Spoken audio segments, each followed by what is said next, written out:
Welcome back, everybody. There's nothing worse than, that little tickle you feel in your throat when you just know you're about to get sick. Well, our guest today says you can actually keep that from ever happening again. It sounds kind of hard to believe. Dr. Raymond Francis joins us live now from Fort Lauderdale, Florida. Hi there, doctor.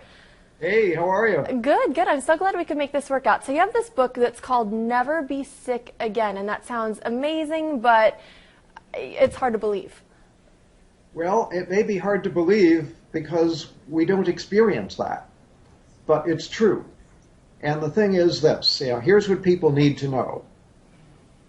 The technology exists to not be sick.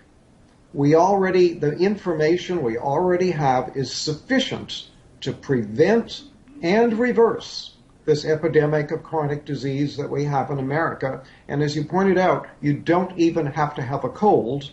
And I can tell you that I have had, in the past 26 years, I've had one cold, and I have a very good excuse for that one cold. So I'm 75 years old. I'm in perfect health. I don't take any medications whatsoever. I have boundless energy. I have a clear mind. I don't have an ache or a pain in my body. I'm living proof that you can be healthy and you don't need to be sick. Now, I think I've kind of started to take it for granted that I'm going to get one cold every year, and I plan ahead for that, and I think a lot of people live like that. I can't imagine a life where you never even get a cold. So what are you doing? Well, I have to tell you, at age 48, I almost died.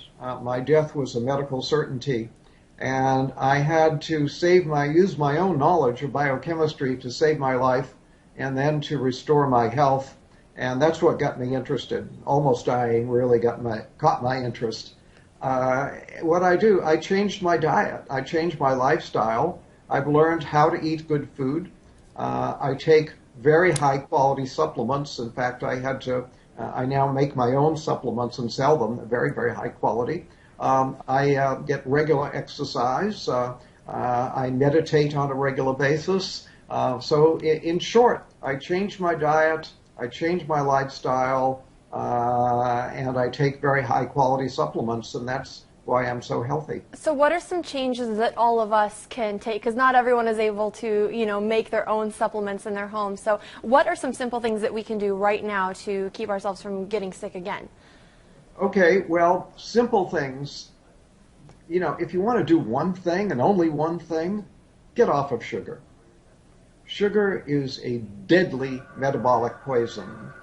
And if you look at it from a biochemical standpoint as to what happens to you when you eat sugar, I wish I had a blackboard here right now and I could fill a whole wall with what happens when you eat just 1 teaspoon of sugar. Now, what about the sugar in, say, like fruit or apple juice or something like that?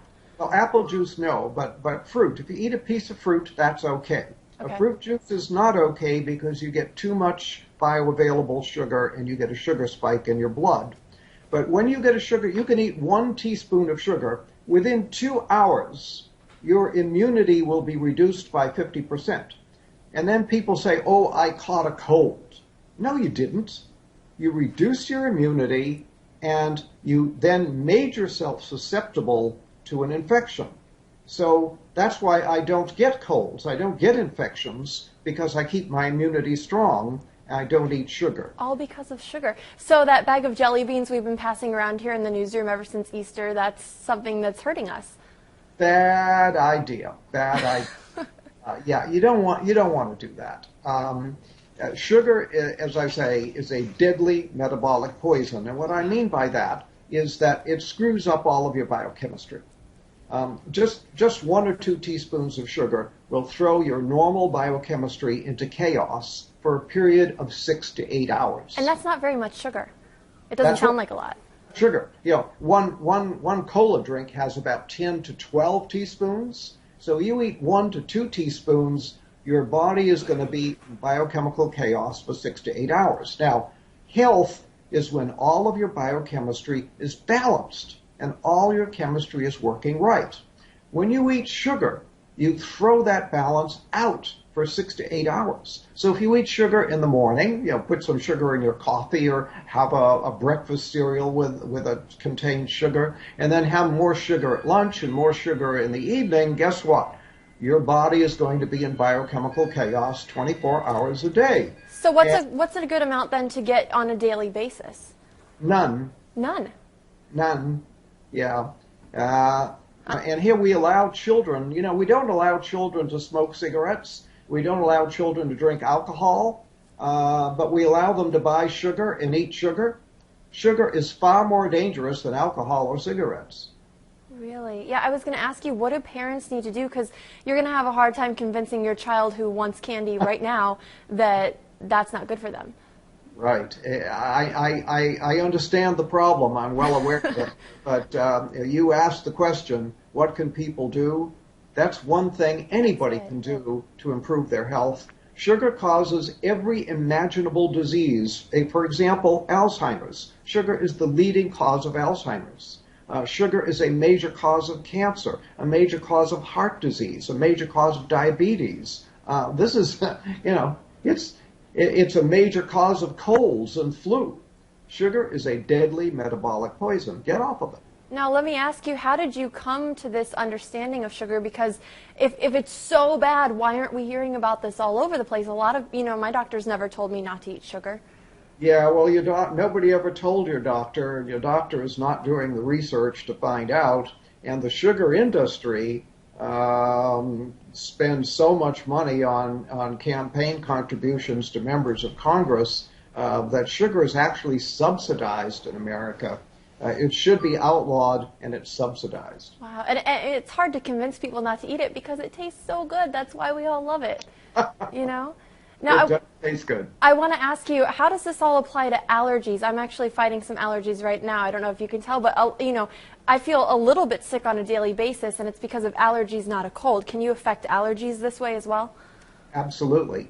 Sugar screws up all of your biochemistry. Health is when all of your biochemistry is running smoothly. When you screw it up, you're going to get diseased, and allergies are just one manifestation of disease. So, yes, you can even help allergies by getting off of sugar. What are some of the misconceptions you think then that people have about health and about staying healthy? Because a lot of people feel like I'm working out, I'm counting calories, I'm going to be fine, and it sounds like there's more to it than that.